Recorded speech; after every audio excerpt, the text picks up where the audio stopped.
Ladies and gentlemen, welcome back. I know it has been a minute, but we are finally back here on the channel. I took a break to lock in academically, go back to school, and I'm here on break, so I'm going to be live today and then hopefully either tomorrow or Friday to preview the games for this coming week. But today I want to, and some of it is old news, but I want to talk about the coaching carousel, what has happened. We have already had 4 head coaches fired already, and in the Power Four, to say the least. And I think that it is appropriate that we address that today. And then also, I'm going to be talking about my thoughts on head coaches that will be fired in the near future, in my opinion. So, thank you to everyone who's tuning in today. I will be discussing the live chat after every segment, and I think it's going to be a fun episode here today. Going to try and keep it short within an hour. So, just getting things set up here. As you can see, I have a little bug there at the bottom of your screen. I added that. So, just trying to keep things fresh here, trying to invest a little bit into the channel as well. That's something that I'm going to be trying to do in the winter and just going forward in general. I'll be trying to invest in some new equipment, some behind the scenes stuff, so to speak, that I will be trying to help out with to improve the quality of videos and live streams going forward. Okay, so as we move on here toward the next topic here, really the first topic here, we're going to be talking about. So Florida fired their head coach, and if I can, here we go. So Florida fired Billy Napier. Well, excuse me. Florida fired Billy Napier this past Sunday, or within the past couple of days, depending on when you're viewing this. And safe to say it wasn't a shocker. It wasn't a if, it was a when he was going to get fired, in my opinion. He was very close to being fired last season. He ended up getting fired this season. DJ Lagway only prolonged how far he was going to get fired along down the road. And it really came down to he didn't seem properly prepared for a lot of his games. His past game this week against Mississippi State was indicative of that. On a key play, he sent out 12 guys on the field. Again, you can only play 11. So it was that. Billy Napier's tenure has been just riddled with penalties, poor execution, and overall just a lack of player development, in my opinion. Now, he's brought in a lot of good recruiting classes, but it just hasn't translated onto the field, which means that is a lack of player development, in my opinion, that would happen with the Florida Gators. As you can see here, the Gators under Billy Napier went 6-7, 5-7, 8-5 last year, 7-5 in the regular season, and then 3-4 and 2-2 in conference. It just hasn't been very good, as you can see from this year. If this decides to load, here we go.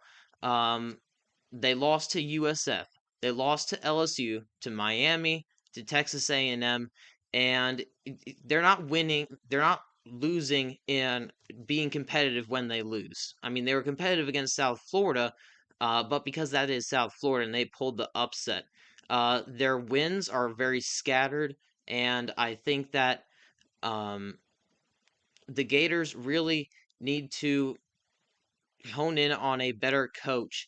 And that's what we're going to discuss right now. Is I have a couple candidates for the Florida Gators coaching staff, in my opinion, that I think would fix all the things that Billy Napier did wrong. And really, if you look back at it, Dan Mullen actually had the X's and O's great. This is just an aside. If you combine Dan Mullen's actual coaching and Billy Napier's recruiting, it would actually be a really good head coach. And so they haven't been able to get it right the past 2 times. But I think one of these 3 guys are going to would really spice up the program. And I'm not going to be talking about Lane Kiffin or Nick Saban or any of the other obvious choices for the Gators, but I'm going to be thinking outside the box a little bit here for the Gators. And the number one option for me, I think, is Jedd Fisch. Jedd Fisch is a Florida alum. He graduated in 1998. with ties to the Gators staff when Spurrier was the head coach. He's an offensive innovator. He succeeded at places that you typically don't succeed. You know, you go back to when he won 10 games at Arizona. You go back to last year where Washington, coming off of going to the national championship game, lost everyone in the portal, including much of their staff. Jed Fish came in and immediately made them a competent team in year one, and this year they look even better. Although I think that if he were to stay, next year would be an even better year because another year, well, this is an aside, but another developmental year with Damon Williams Jr., I think would really do him justice and really do him well. But aside from that, I think that Jed Fish would come in and really fix a lot of the offensive play calling that Billy Napier failed to do so. Billy Napier was, again, one of the worst play calling head coaches in the country. I mean, you can put a lot of people there. Certainly, you can put some other Florida school head coaches in there, like Miami, Florida State, etc. You guys know what I mean by that, hopefully. And I think that Jed Fish would come in and he has a really good scheme and it's worked in multiple places. He's worked with really good quarterbacks, and I think that with the assets that Florida has when it comes to having a stable NIL base, a stable one of the best fan bases in the world, and I think that it's one of just honestly the best places to coach if you want to succeed because they have everything there. They have a great home environment, they have a great stadium, great fan base, and they have a ton of money to spend on athletics. So I think you bring in a guy like Jed Fish, who's a great offensive mind, has succeeded at multiple places where you typically wouldn't find success. No slight to Washington or Arizona, but he's really helped those programs out. And I mean, look at where Arizona went after he left. They went downhill. They became a dumpster fire because Jed Fish was that good of a head coach, in my opinion. And I think that he would be one of the better head coaches. Look, he's got ties to Florida. He's got recruiting ties to Florida as well. I think he would be great. Another great option, though Florida fans may disagree with me here on this, would be John Sumrall from Tulane. Tulane, he's done extremely well at Tulane. He is the best group of five coach out there right now. He is, a no nonsense guy. He's going to get down to business, deep SEC connections. He's a Kentucky alum and he coached there as well as Ole Miss. Excuse me. And his culture building down at Tulane really, I think, can help within the team itself can really help this Florida team going forward. As Florida right now is a bit of a train wreck in terms of the locker room, in terms of everywhere else. Throughout the team, not the environment overall, but the team environment seems to be a little off the train rails, so to speak. So I think that John Summerall would be able to come in and really help them out. And I mean, when you talk about player development, John Summerall is taking a bunch of group of five players and they're beating FBS teams on the regular. They smothered Northwestern at the beginning of this year. Off the top of my head that I can remember, I know it's Northwestern. But he has consistently beat Power Four teams, and he is one heck of a head coach. A lot of his players transfer to big time places. You look at a guy like Makai Hughes, running back, transferred over to Oregon. I know he's redshirting, but he is clearly the best running back on that roster, in my opinion. So I think that he churns out great players. He's a great player development guy. And I think that he would really help with defensive physicality, as that was a big weakness uh, of Billy Napier's in the past, where he's had really hasn't had that many great defenses. Even this year is a so-so defense, and it's the best one he's had, and the most physical one he's had was this year. And this year's defense is only just you know. So I do think that Tulane's head coach John Sumrall would be a great candidate for the Florida job. And then my last candidate for them is Manny Diaz, the head coach at Duke right now. He's way overperformed at Duke, in my opinion. Went 9-4 his first year, well on his way to a similar record this year at Duke. And I think that Manny Diaz, really, he's a great head coach. He's a great defensive mind. DC at Miami and DC at Penn State, both where he had top 10 defenses at both those places, and obviously his Duke defense is one of the top rated ones over these past 2 years as well. I think it's about top 25 last year, and it's around that range this year as well. And I mean, keep in mind, we're talking about Duke football here. Duke football is not known for much. Let's be perfectly honest here. They're a basketball school, and Manny Diaz has really transformed them with, 3-star recruits and a couple occasional 4 stars. So think of what Florida's doing on the recruiting trail right now. If he can just keep that up, getting 4 and 5 stars, I mean, he's going to have this team really revved up into the double-digit win category if he's there. Again, he is a really well-minded. He's a really great defensive coordinator, defensive mind when it comes to the defensive play calling. Now, obviously, he would have to fix the offensive side of the ball, but so far his hires at Duke have been really good. And and at Duke, he's had two really good quarterbacks, Darian Mensah this year, and last year was Malik Murphy. And if he comes over to Florida, he'll have DJ Lagway. He'll have guys coming down the pipeline who are going to be really talented quarterbacks who he can rely on to play really well. And he does have a ton of Florida ties, although this would oddly enough be the one thing holding him back, as he is a Florida State alum and he coached obviously at Miami, two rivals of the Gators, which would give you pause because obviously two of the bigger rivals to Florida. But I do think if he ended up at Florida, he would be a really darn good head coach. Okay, so that is it on that side, and I think that it is time to move on to the Penn State opening.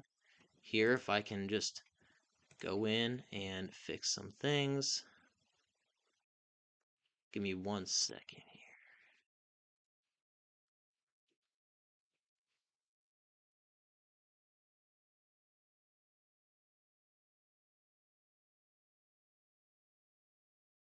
Okay, so let's go ahead and talk about Penn State. By the way, I'm only doing this because I'm planning on cutting these videos and editing them and making them into videos that I will post on the channel probably tomorrow. But anyway, let's go ahead and talk about Penn State. The Penn State Nittany Lions fired James Franklin. I know it seems to be old news at this point, but I do think that it's relevant even still, as I have several candidates who I think would be really good replacements for James Franklin and do what he could not do at Penn State. And I really went outside the box on these two. There are obviously more. You're not going to hear Matt Rule or Urban Meyer or all these names that are thrown out there in the odds-on favorites. But we'll get into those in a second. And I just really want to first reflect on James Franklin's tenure at Penn State. He spent a ton of time there starting in 2014. And, he gave Penn State a lot of great memories. He made them a Tier 1 program, 1B, you could say, Tier 1B program. Took them to a ton of bowl games, won 5 bowl games, 6 bowl games, and I think that he was just great for the program, but it was definitely time to move on as he started 3-3. It was just not great this year at all after being the number 2 rated team. And really his main things when it came down to was player development. Like we talked about in the last segment with Billy Napier, it was player development. His players seem to be getting worse. As well, when you talk about currently this year, his players all seem to be getting worse. Nick Singleton has progressed downward. Drew Aller, downward. AJ Harris, downward. All these players, Donnie Dennis Sutton has gone down in terms of his overall production and development. And you can really only blame that on the head coach because he's in charge of player development. So I think that player development and obviously in game play calling was the two things that led James Franklin to be fired. So I think I have two candidates that I think are really good at both those things. And the first one I have is Eli Drinkwitz. Eli Drinkwitz has way overperformed at Missouri. Missouri is a Tier 2, honestly, Tier 2B program. They're not this overpowering, you know, program that has had all this national pedigree for all this time. No, Missouri has been what was a mid to bottom tier Big 8 team, a Big 12 team, and then went into the SEC and became a bottom tier SEC, able to capitalize.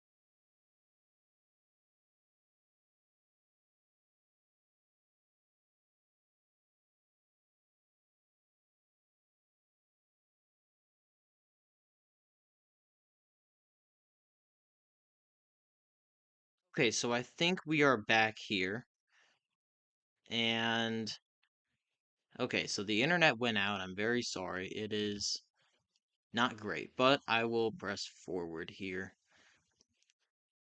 and hopefully everything is just fine now. Let me check a couple things. All right, F it. Let's just go. The Penn State Nittany Lions fired James Franklin. I know it's a bit old news, but I think it's worth talking about now, as I will discuss two candidates who I think will really bring Penn State back to the place where they really want to be.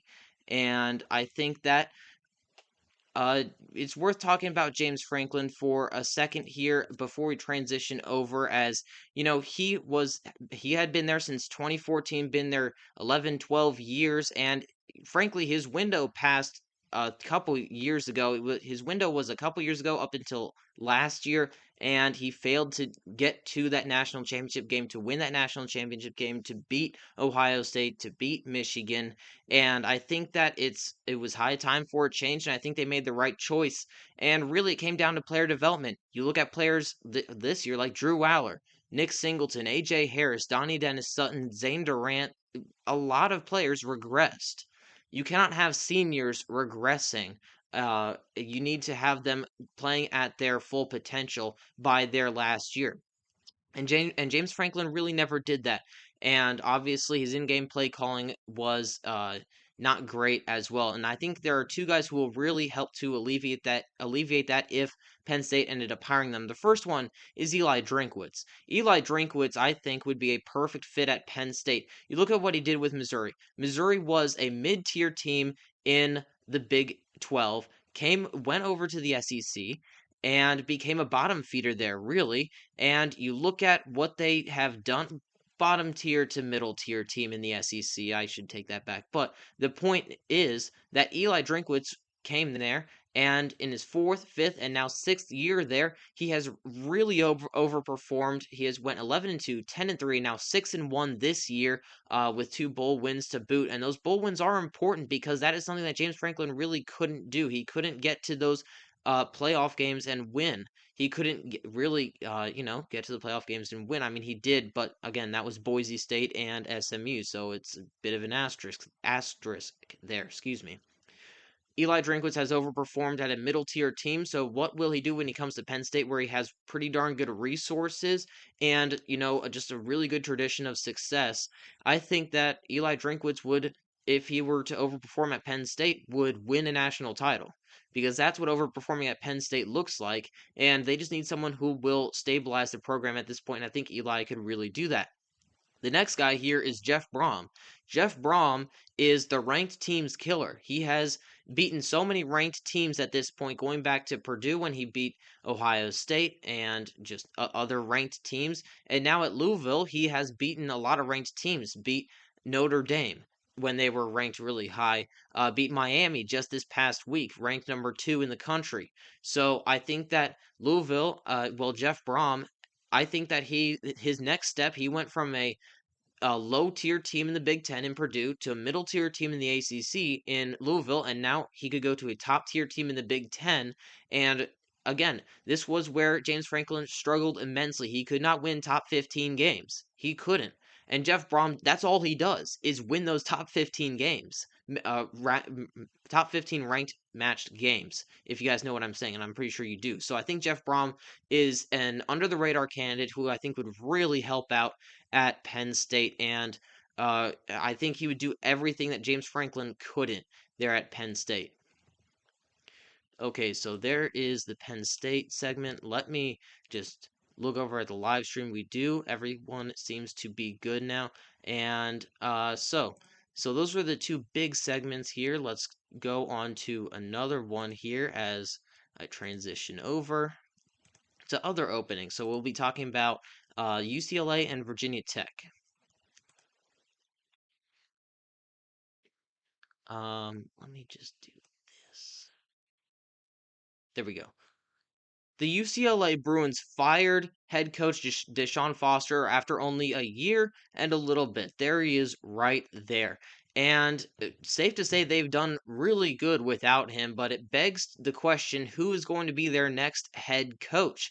The UCLA, not USC, the UCLA Bruins, I think there's one slam dunk hire that I think that they need to hire unless they keep winning. Because if they keep winning, obviously, I think they will keep their current staff because their current staff has rattled off 3 straight wins against Penn State when they were ranked in the top 10, Michigan State, and Maryland. And obviously, if they beat Indiana, one of either Indiana or Ohio State, because they have both on their schedule, I think that this current staff will stay. But the odds of that happening are pretty low. But there's one slam dunk hire for them, and that would be D'Anton Lynn.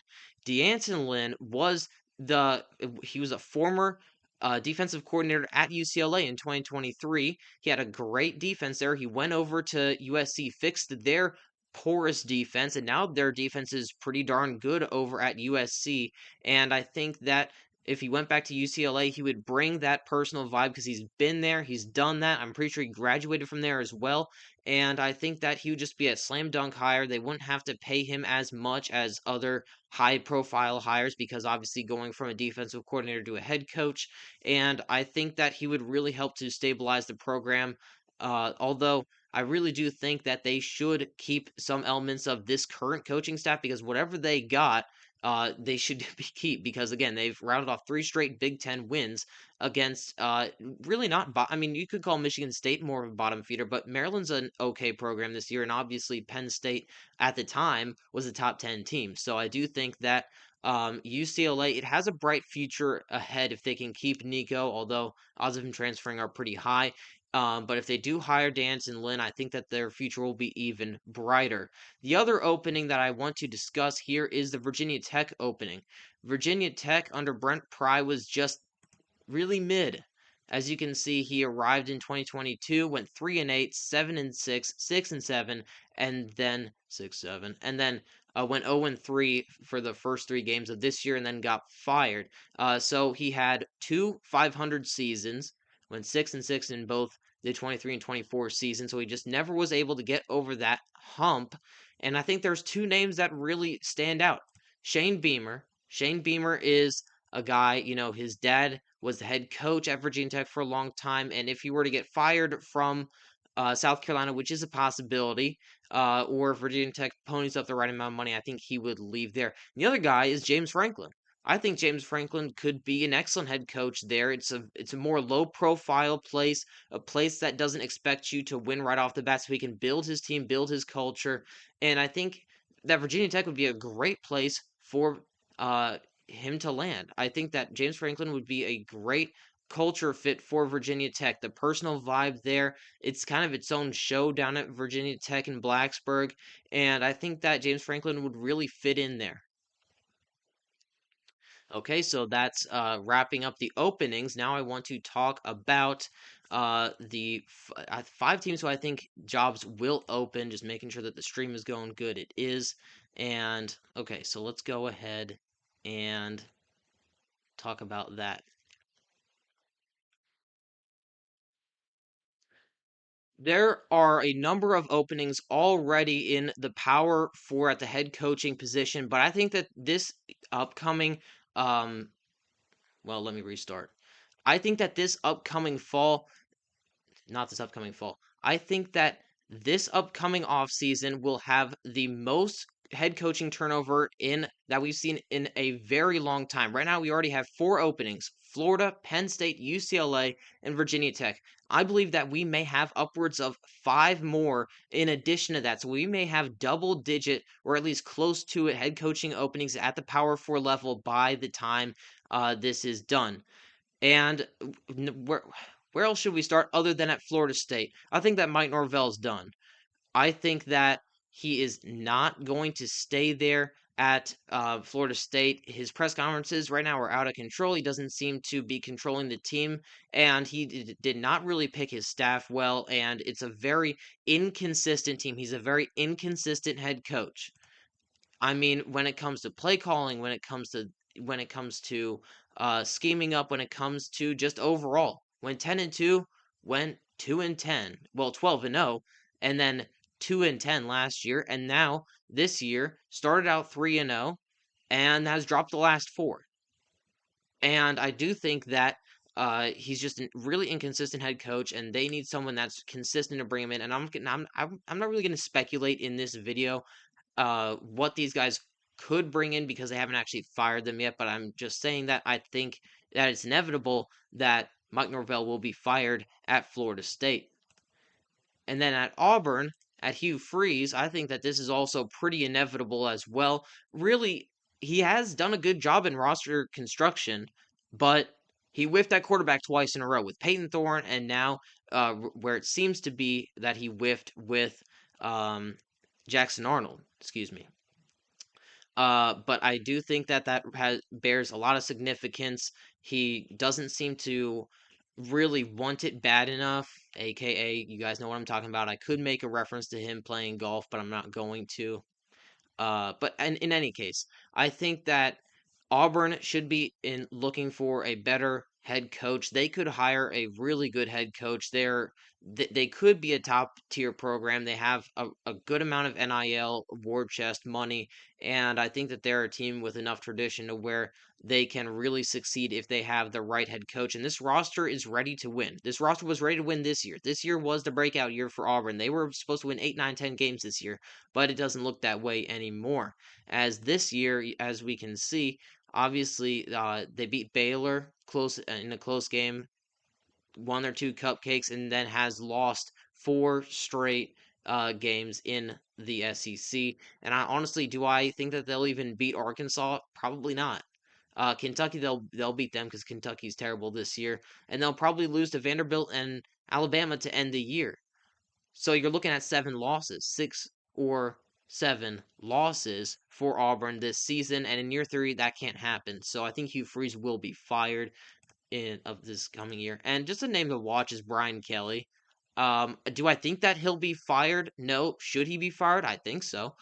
Because of the fact that he's underperformed every year he's been there. LSU is a tier 1 program in terms of NIL. They're a lot like Florida. They have limitless NIL. They have the best facilities in college football, pretty much. The best, everything you can name, LSU pretty much has is in that top 3. So I think that Brian Kelly really has underperformed here by not making a college football playoff, and he's whiffed at quarterback a couple times. Well, this year, in fact, he's whiffed at quarterback with Garrett Nussmeier. I was on the Garrett Nussmeier. I was selling his stock as fast as I could this past offseason. Not many people took me seriously for it, and now he is one of the worst starting quarterbacks in the SEC. Um, Look, they lost to Ole Miss and Vanderbilt, and those games never seemed like they were winnable for LSU, and I watched a good portion of both. It just never seemed like LSU was going out there trying to win. They were out there trying not to lose instead of trying to win. And I think that that is really how Brian Kelly coaches. That's his coaching style is trying not to lose instead of trying to win. And I mean, it doesn't get any better from here as they play Texas A&M this weekend and Alabama and then Oklahoma to end the year. So they could very much end up with 5 losses this year, and I'm being pretty serious about that. So it's a name to look out for. Will they fire him? Probably hasn't been fired yet, is Luke Fickell, because it is a total train wreck here for the Wisconsin Badgers. It has not been good. They have lost 5 straight games, 4 of which have been in the Big Ten. They have not scored a point in 3 weeks. They could not score a point against Iowa. They could not score a point against Ohio State. The last points they scored was at Michigan in garbage time. And I mean, you look at their point totals. I can count them right now. They have only scored 44 total points this year. Well, that's not well. I was reading that wrong, but you guys get that point. They have not scored hardly enough points at all. Yes, you could say that that points to, that points to, the quarterback getting hurt or this or that or the other thing, but really, it's a coaching thing.